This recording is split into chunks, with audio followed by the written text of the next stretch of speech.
Maka sampailah mereka di sebuah pos ronda. Mereka melihat ada dua orang yang tengah lagi berjaga di sana. Dengan nafas yang terengah-engah, mereka pun menghampiri dua orang tersebut yang terlihat dari belakang. Mereka bertiga merasa lega mendapati ada orang. Andi kemudian bertanya dan mengucapkan salam. Beberapa kali dia mengucapkan salam, namun tak ada jawaban juga dari dua orang tersebut. Beberapa saat kemudian, tiba-tiba dua orang tersebut pun membalikkan badannya. Dan apa yang terjadi? Rupanya dua orang tersebut wajahnya berlumuran darah. Menatap tajam kepada Andi, Agus dan Zidan. Sontak saja mereka bertiga terperanjat dan kaget dan ketakutan. Langsung saja mereka pun lari tunggang langgang lagi. Andi, Agus dan Zidan kemudian terus berlari untuk meninggalkan dua orang tersebut. Ketakutan yang luar biasa yang dialami oleh mereka bertiga malam itu. Kerikil dan bebatuan tak dihiraukan mereka. Dalam hati mereka hanya ingin menyelamatkan diri dan menghindari mereka. Mereka pun lari sekencang-kencangnya seperti habis dikejar setan.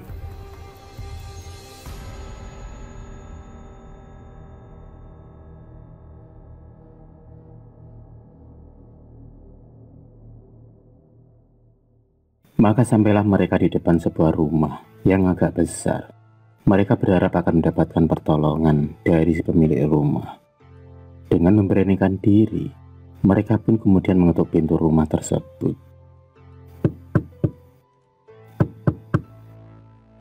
Namun beberapa kali dia mengetuk pintu, tak ada jawaban sama sekali dari dalam rumah. Ternyata pintu tak terkunci, dan kemudian pintu itu pun membuka pelan dengan sendirinya. Andi, Agus dan Zidan mencoba memberanikan diri untuk masuk ke dalam rumah tersebut, berharap pada orang yang dapat mereka temui malam itu. Suasana semakin malam, dan lagi-lagi terdengar suara anjing bersaut-sautan dari kejauhan. Tiba-tiba mereka bertiga mencium bau anyir darah dan bau busuk seperti bau bangkai. Maka mulai merindinglah mereka lagi. Jangan-jangan di rumah ini juga ada hantu. Zidan sedari tadi sampai ngompol di celana, membayangkan hantu lagi yang akan datang. Sejurus kemudian mereka dibuat kaget saat ada sekelebat bayangan melompat di depan mereka. Dan ternyata itu adalah seekor kucing hitam. Ah, bikin kaget saja, ujar Andi di dalam hati.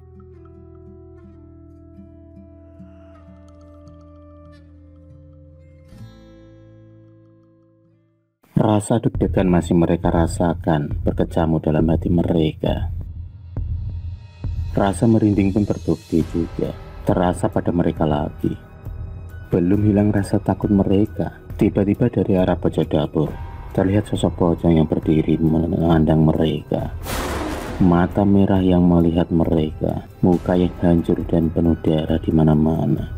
Sosok pocong itu kelihatan gosong seperti terbakar.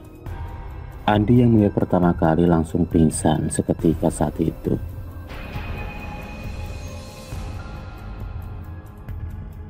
Sosok pocong itu benar-benar menakutkan sekali. Aku sendiri kini malah ngompol di celana. Tubuhnya pun gemetaran dan tak bisa bergerak sama sekali. Rasa kesemutan terasa di seluruh tubuhnya. Zidan mencoba berlari berbalik arah. Namun, baru saja ia ingin berbalik, tiba-tiba di hadapannya sudah berdiri sosok tubuh manusia tanpa kepala. Kepalanya tak ada, dan lehernya terlihat mengeluarkan darah merah yang terus mengalir membasahi pakaiannya. Zidan tak kuasa dengan apa yang dihadapinya dengan sosok tersebut, dan ia pun kemudian jatuh pingsan. Zidan tubuhnya langsung lemas dan juga langsung jatuh ke lantai.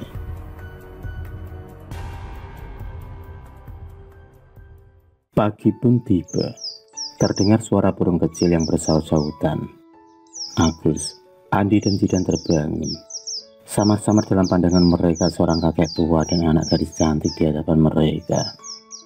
Sebentar kemudian mereka melihat jelas sosok kakek tua dan seorang gadis cantik di hadapan mereka. Mereka pun bingung berada di mana mereka ini. Mereka bingung ada di sebuah rumah.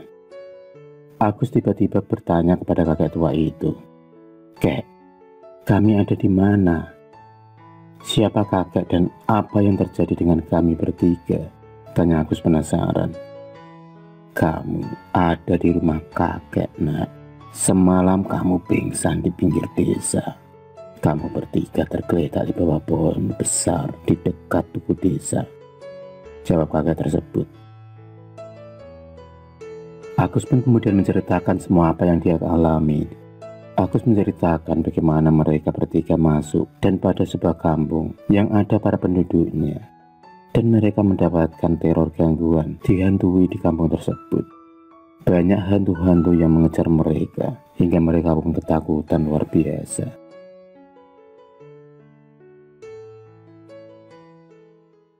Kakek tua yang bernama Mbak Amin kemudian menceritakan kalau pada saat itu dia menemukan mereka tengah pingsan tak sadarkan diri di pinggir jalan di bawah pohon tua. Mbak Amin kemudian menceritakan tentang kampung yang mereka bertiga baru saja temui.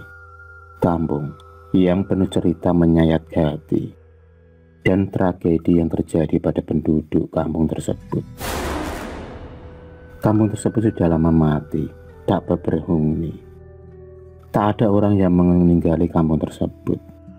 Warga desa lain di sekitar kampung tersebut sudah paham tentang kisah dan asal mula kampung tersebut menjadi kampung mati. Mbah Amin kemudian menceritakan kalau kampung itu dulunya baik-baik saja. Hingga suatu hari, ada salah satu warga yang diduga memiliki ilmu hitam dan menggunakan santet. Beberapa warga dan warga tetangga dipercaya terkena serangan santet tersebut. Sebut saja namanya Pak Markum. Dia memang dikenal mempunyai ilmu supranatural. Awal mula tragedi itu terjadi di saat ada seorang gadis yang meninggal dari desa sebelah, yang kemudian menuduh Pak Markum lah biang atas semua itu.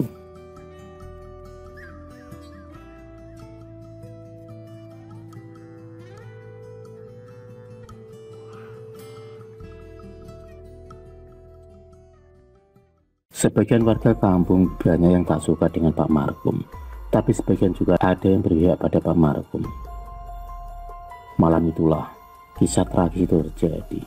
Di saat warga kampung sebelah berduyun-duyun datang untuk menyeret Pak Karmo, dan dibantu beberapa warga kampung itu sendiri, hingga terjadilah memasa malam itu. Warga pun meluapkan marahnya kepada Pak Karmo. Perang pun tak dapat terelakkan dan tak dapat terhindarkan akibat kesalahpahaman tersebut, akibat tersulut emosi yang terlalu memuncak dan saling merasa benar.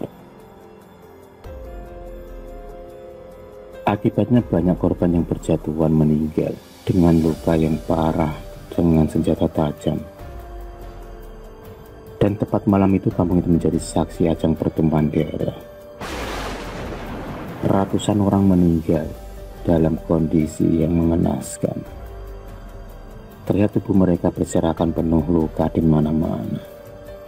Setelah kejadian kelam itu, beberapa warga penduduk desa yang tersisa kemudian meninggalkan kampung tersebut karena sering terjadi hal-hal yang aneh dan menyeramkan di kampung tersebut. Setelah pertumpahan darah malam itu, mereka merasa trauma dan takut, sehingga mereka memilih untuk meninggalkan dan berpindah ke tempat yang lain. Hingga bertahun-tahun lamanya sampai sekarang, kampung tersebut masih saja kosong dan tak berpenghuni. Dan kampung itu pun memiliki sebutan kampung mati.